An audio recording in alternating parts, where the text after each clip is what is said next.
আর এবার দেখাবো আপনাদের কাঁচরাপাড়া ত্রাসের কি অবস্থা। তার কোমরে দড়ি, তৃণমূল নেতা ব্যাপক তার দাপট ছিল। তৃণমূল নেতা বনিকে ঘিরে জনরোষ, আর সেই সময় বনির কি দাপট ছিল দেখাবো আপনাদের। অর্জুন সিং আমার নাম বনি, আমার নাম বনি। কি করবি? অর্জুন সিং আমার নাম বনি, আমার নাম বনি। কি করবি?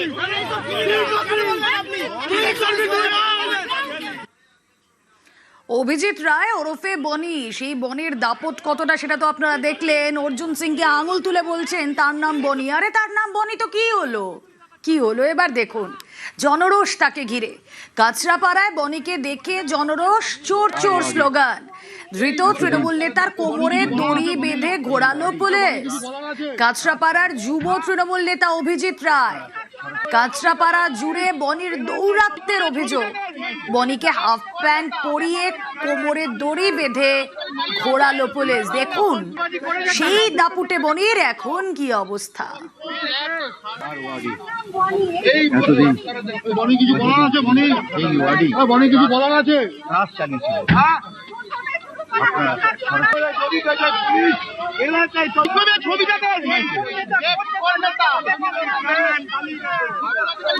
সরাসরি চলে যাই, সহকর্মী অরুণ রয়েছেন সঙ্গে।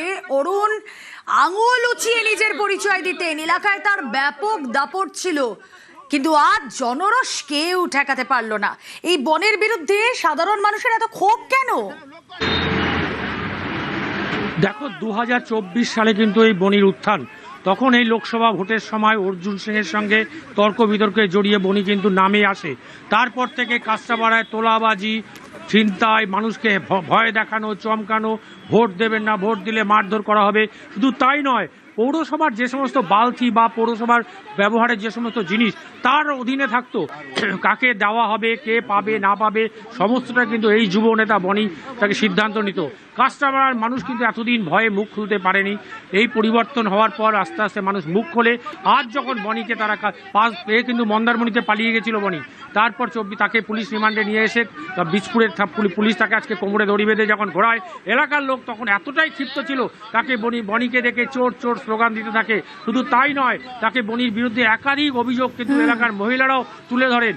বনি কিভাবে অত্যাচার করেছে, কি করেছে, সমস্ত কিন্তু এলাকার বাসীরা তুলে ধরেন। এই বনি কিন্তু পরে যখন নিয়ে যাওয়া হয় তখন বনি বলতে থাকে যে আমি কিছু করলাম না, নেতারা করলো, আমাকে ফাঁসি দেওয়া হলো।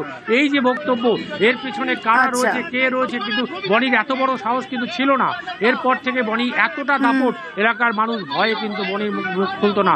আজ তার পরিণাম হাতে নাতেই পাওয়া গেল। ওকে, কোন পদে আছে? যুব সভাপতি তৃণমূল কংগ্রেসের যারা নেতা তারা পালিয়ে, যারা চুরি করেছে তারা পালিয়েছে। আমি চুরি করিনি, সেই জন্য এখনো আছি। চুরি করেছে কমল অধিকারী, নেই জানি না কোথায়।